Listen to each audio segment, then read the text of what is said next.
Welcome to the League of Women Voters of Chicago, Zooming with the Alderman interview series. The League was founded right here in Chicago 101 years ago and is now active in all 50 states and the US Virgin Islands. We are a wide network. The League works to increase understanding of public policy and informed participation by citizens in how we govern ourselves. The League neither supports nor opposes political candidates. We seek to influence public policy through education and advocacy. Our interviews with the aldermen are an example of the League's work to educate voters about the elected officials who speak on our behalf at the Chicago City Council, which develops the policies and ordinances that govern our city. Hi, my name is Ilona Vaishnis. Today, our guest is the Alderman of the 26th Ward, Roberto Maldonado. Welcome, Alderman, and thank you so much for making time for this interview. The Zoom session is being recorded and will be available on the League website. We provided our questions to Alderman Maldonado prior to this interview. Let us start by taking a look at the map of the current 50 wards in Chicago.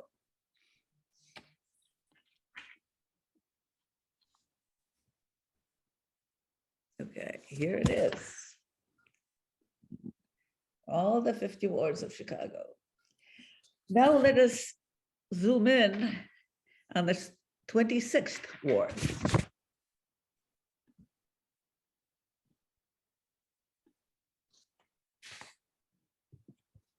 Alderman Maldonado, what are the main boundaries of the neighborhoods of your ward? Basically, is Grand Avenue to the south, Palmer to the north,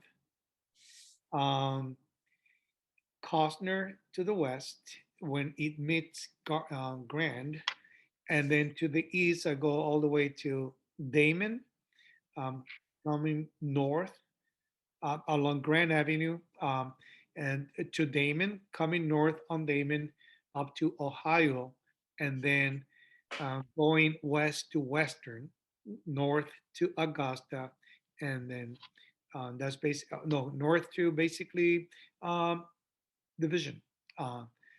So that's basically the area. What are the main, how would you describe your ward? Is it residential, commercial, industrial? No, our ward is primarily a residential ward. We still have some industry, but not a lot. Very small percentage of the building use is for industrial, and then we have some areas that is fairly active commercially, like Division Street, Chicago Avenue, and North Avenue, and Armitage. What would you say are the main concerns for the people of your ward? The main concerns for the people of my ward is the lack of affordable housing. That's where I invest a lot of my energy and time to trying to slow down or stop, hopefully, the forces of gentrification, which is basically displacing the historically Latino community from the 26th ward and becoming another Bucktown, Lincoln Park type, which then results in displacing our community for another and losing that enclave that we of the Puerto Rican community and other Latinos in our area of the city. Something that I've been fighting very hard to preserve, and that's why I'm so committed to keep bringing affordable housing to the ward. The other issue that really I think is in the, I know is in the minds of many of our residents and constituents is the issue of public safety.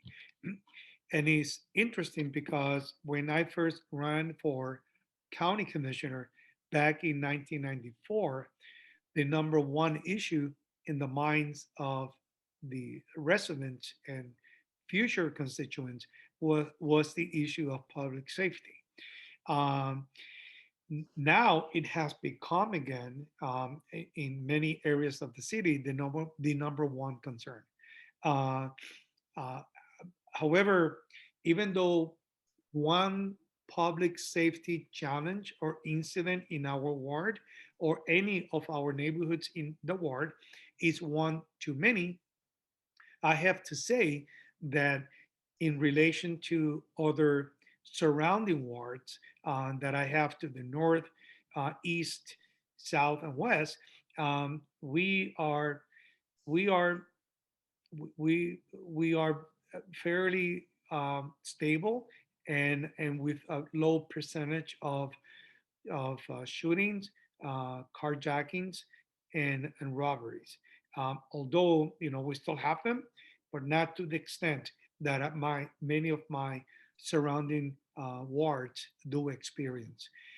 When it comes to affordable housing, I pledged during my most recent campaign back in 2019 uh, that I wanted to bring 485 new affordable housing units for working families. I'm so pleased to share with you that right now we are either under construction or with the financing secure for 435 affordable housing units so far, primarily 3 bedrooms and 2 bedrooms and very small percentage of 1 bedrooms, only because the nature of the size of our Latino families uh, composition. What motivated you to run for alderperson in 2019? Well, I was appointed in in 2019. Yes. Well, um, what motivated me to continue running in 2019, to run again, was to uh, finish um, and to pursue. It's basically my passion to create a world in which our traditional working Latino families could remain in the space in which most of them were raised, uh, and so that they can continue to reside in the community that their parents raised them. Um, and it broke my heart to see how much the displacement and gentrification has affected the wards to the east that used to be traditionally Hispanic ward, to the east of the 26th ward, to the north, the Logan Square area, to the east, Wicker Park. Um, and so those communities have transformed into such an extent that the percentage of Latino families that still reside in those areas it has become a minority of the population rather the prevalent and or majority of the population. I don't want that to happen in the 26th ward. I want to make sure that we allow and we create the opportunities for those working families, Latino working families that choose to live in the 26th ward, that they will be able to find affordable, decent housing so that they can live in beautiful apartments, be able to go to work and come back home and live in a beautiful apartments and making proud their kids, the place in which they live and they call home. Do you have additional employment to your ward duties? No, I don't. So you just concentrate on that. Yes. The alderpersons. I mean, I did, for many years, I did own a mortgage company. So, but well, I closed it down in 2011, 2 years after I got appointed to the seat. Um, that was my fourth recession. Uh, Going through my fourth recession as a mortgage broker, and I could not survive it. So, Okay. Alderpersons constitute the Chicago City Council. What committees do you serve on in the council? uh, yes, I serve in the education committee. I serve in the housing committee, and I serve in the rules committee. All right. Do you chair or any of the committees, or are you vice chair? I chose not to seek any chairmanships or vice chairmanships because I wanted to retain my independence as a member of the council and be able to act and vote, pursue the policies that I believe in that uh, mostly represents the people that I do represent, more so that to be beholden to anybody that may have appointed me as chair or vice chair. You know the city council well. How could the operations of the city council be improved? You know, I think that the city council, I don't have any issues in terms of how it should run. I think that the bulk of the work is done at the committee level. And then the fact that we have meetings once a month uh, suffice to conduct the business of the city of Chicago. Um, I The only suggestion I would have is that maybe the budget cycle would not be as long as it is, uh, or if it's but if we need to have as much time as we do have, it's about a month worth of hearings, that it would be then spread out longer in 3 months, less intense, but in 3 months, so that there would be more effective deliberation about the budget for the subsequent calendar year. You mentioned security issues in your ward and more so in other wards. Are there any actions by the city to reduce gun violence that you think have been effective or will be effective? Well, honestly, I don't think that the measures that have and policies that have been implemented or embraced uh, by this or previous administrations have been effective really in curve down the the level of violence where it exists.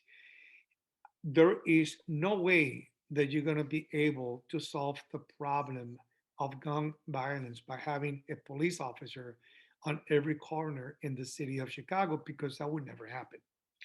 I believe that I, we need to approach the the the risk of many kids when they are young ending up in the wrong path of life way back when they are very young, and also intervene with their families as well. And I think that unless you do that, unless we really put as much effort and investment in assisting and helping parents to raise their kids for those that need that help, uh, we will continue to see uh, this gun violence culture that we have in certain parts of the city. But this is something that I have been hearing and talking about for the last 20 some years that I've been in office. This is a conversation that is it's ongoing. and we have not seen any effective solutions. One thing that I did observe a couple of decades ago is that when we did fund primarily through the federal government very effective uh, delinquency prevention programs, once they would become effective, the funding was pulled and canceled. So it was so counterintuitive to that once you found a good effective program, the funding ran out. So it goes to tell you, I don't know where the priorities are of those that have the big bucks to affect the issue of public safety when it comes to helping uh, bring the help to the ground where the kids are found, families are, and to have a very ongoing comprehensive intervention with those for those children and families. So you have seen this work in the past. What is what hinders? Uh, is anybody trying to do it again? What worked in the past? Has anybody that do the members of the city council, do they know about this former effective approach to the problem? Well, I don't know about the institutional knowledge of the current administration or previous administration, but anybody that looks back 30 years, they could see that back then we used to get a lot of funding from the federal government for social services, for crime prevention initiatives, and youth intervention. Um, and many of those programs were effective, many others were not. But Yeah. then, as the culture at the federal level started to change from um, not to be so generous with social programs and starting to curtail them, and I kind of remember that starting to see a dwindling down in that level of funding when the when when when President Reagan got elected. That was the beginning of the end. Uh, and so, and and as you know, then the rhetoric in Congress and in in Washington basically became let's cut expenses, let's cut expenses here and there, and let's just fund the the essential programs that we cannot give away, that we cannot eliminate, which basically was Social Security uh, and Medicare to an extent, and the military. Anything else was expendable. And as even Medicaid, which is a complementary, uh, super effective health program that help um, people that are not making enough to buy their own private health insurance when their private employers does not provide it. That was basically eliminated. Now is complement. Now Medicaid, you really have to be almost destituted to be able to qualify for Medicaid. Um, for seniors, if you it's a complement to your Medicare, if you make basically $670 or less a month, then you qualify for also Medicaid. That would pay in essence for the 20% that Medicare does not pay, and it pays for your uh, deductible and uh, and premium of your prescription needs that you may have.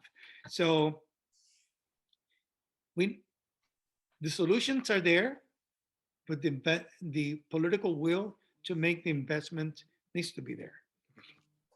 Thank you. Uh, let's talk a little bit about elections of the mayor and aldermen. Uh, in the elections in February for mayor and aldermen, when a candidate does not receive at least 50% plus one vote, the top two vote getters have a runoff in April. Now, some states are choosing to avoid that runoff election by switching to ranked choice voting. Ranked choice voting does away with a runoff election because it uses the votes already cast. Before asking you what you think about switching to ranked choice voting for Chicago, let me remind the viewers about how ranked choice voting works. In ranked choice voting, a voter ranks the candidates on their ballot according to his or her order of preference. First choice, second choice, third choice, and so on. If their first choice candidates gets 50 plus one votes, that candidates win. That candidates wins. I mean, not everybody's votes, that candidate wins. If there's no majority winner, the candidate who gets the fewest votes is eliminated. And then the votes, this is where I get lost. This is the votes of that, the votes that eliminated candidate received as the second choice for all of these ballots that he or she got, get assigned to the candidates that were left. And then they take another look and see if there's somebody who now got 50% plus one. If nobody did get that, then the candidate who received the least votes gets eliminated in turn. And then whoever chose the third, was the third choice on that ballot, gets assigned to the ones who were left. So that process continues until somebody wins 50 plus 1%, plus one vote. Now, to the question, do you have an opinion or a preference about ranked choice voting for Chicago, which would eliminate the April runoff? Yeah, I really don't like the method that we have today, that you are required to win by 50% plus one of the vote. If not, then you're going to end up in a runoff. Up until 2004 or 2006, the members of the city council and the mayor, they used to run on a partisan basis. You chose to run as a Democrat or you chose to run as a Republican. And then there was a primary, just like there is a primary at the state level for state reps, state senators, and or governor. And then there was a general election. Then under Edgar, in 1994 or 1996, both chambers became controlled by Republicans, and Republicans punished the city of Chicago by changing the way that we used to elect our mayor and our members of the city council. And that is when the 50% plus one approach was enacted and implemented and enforced. And so I don't like it, and I'm inclined to support the rank approach that you just described, because it will definitely avoid a runoff, and people, the voters, will have the opportunity to vote for more than one candidate on any given election, but rank them. I prefer Maldonado number one. I prefer Maldonado number two. I prefer Maldonado number three. You got all the votes. Your term ends in a few years in 2023, but you still have a couple of good years to serve. So you mentioned some of the things that you want to have accomplished, and you're really moving right ahead with them. Is there anything else that you really would like to accomplish at that time, or just to start? Yeah, I have to tell you, I was appointed as alderman of the 26th ward in June, July 1st, 2009. It was not until 2 years ago that I started to get a handle based upon the knowledge that I was developing on how to bring effectively affordable housing for working families to my ward. It's like a secret, and nobody teaches you, and you have to learn on your own if you really want to be effective in bringing affordable housing to your ward.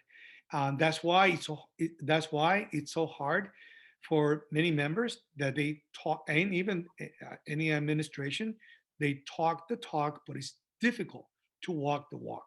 Yeah. And so there is so much to do when it comes to bring parity and level off the forces of gentrification, well, with by bringing enough affordable housing to the ward, so that the families that choose to stay here, that have lived here, would not feel threatened that they're going to be displaced because market rate development is coming, and working families, they're not going to be able to afford $3,000 for rent, or $3,500 or $3,300 for a two-bedroom apartment.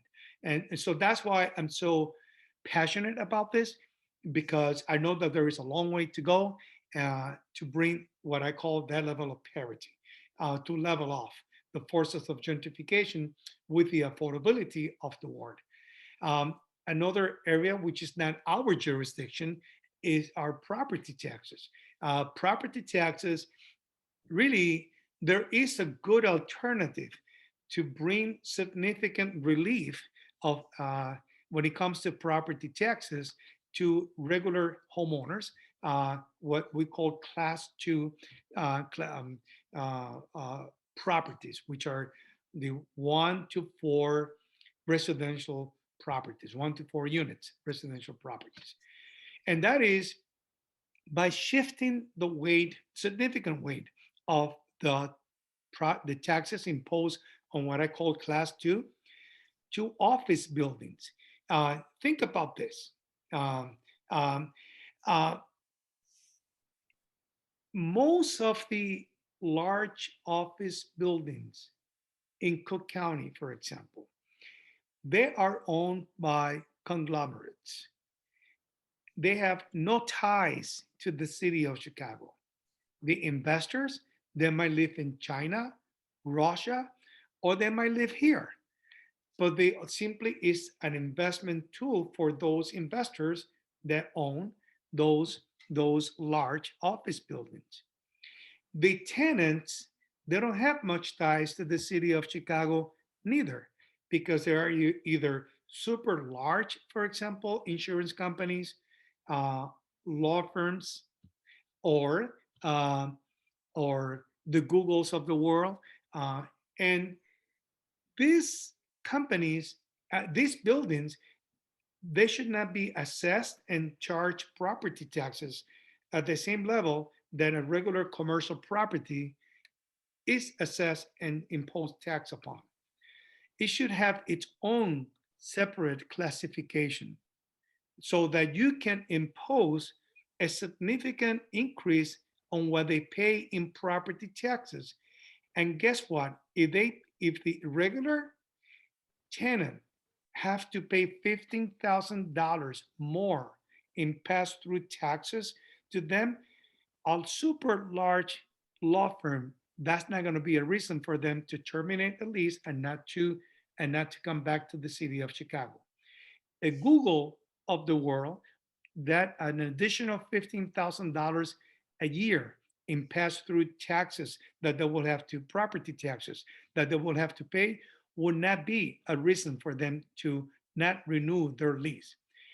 And so dollar for dollar on that increase, you can discount it on the regular homeowners. And let me tell you, that will bring a substantial, significant relief to the average homeowners that today, many of them they are being forced to even sell their properties because in my area, there are many long-time homeowners that are basically being forced because they can no longer afford their property taxes. That should be illegal. It should be illegal to get that for families having to make that choice. There's got to be another way in which they can pay a fair level of property taxes, and those who can to pay more. Thank you, Alderman Maldonado. Thank you for being with us today. You are helping many Chicagoans become acquainted with the 26th Ward and their alderperson.